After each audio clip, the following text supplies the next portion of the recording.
والله كأن الدنيا خرجت من قلبي. الله أكبر، ما شاء الله. لا أصبحت لا أشتهي شيئا، ما شاء الله ما شاء الله. ولا أطمح إلى شيء قط، لا ولد ولا زوجة ولا أي شيء في الدنيا الآن في قلبي إلا ما أرجوه من محبة ربي تبارك وتعالى ومحبة النبي عليه الصلاة والسلام، الذي عشت حياتي وشبابي كله أدور حوله وأجمع شمائله صلى الله عليه وسلم، وأتلمس خطواته صلى الله عليه وسلم، وتمنيت لو كنت عنده فقبلت قدميه صلى الله عليه الصلاة والسلام.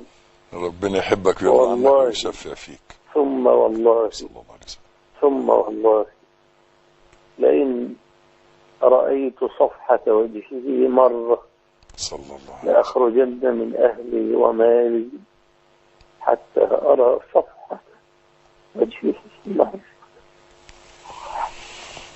أرى صفحة وجهه مرة واحدة صلى الله عليه وسلم، وأرجو أن أكون ممن شمله قوله عليه الصلاة والسلام: إن من أشد أمتي لي حبا رجل يتمنى أن يراني بأهله وماله. صلى الله عليه وسلم. أتمنى أن أكون هذا الرجل وأن أرى صفحة وجهه عليه الصلاة والسلام، صلى الله عليه وسلم. وأن أخرج من مالي كله لأرى صفحة وجهه عليه الصلاة والسلام. الله يا مولانا، ستراه بيده إن شاء الله في الموقف. أنا أكلمك الآن وأشعر أن قلبي خرج من صدري عندما أتكلم عنه عليه الصلاة والسلام. صلى الله عليه وسلم. ربنا يرضى عنك يا سيدنا ويحفظك ويعافيك،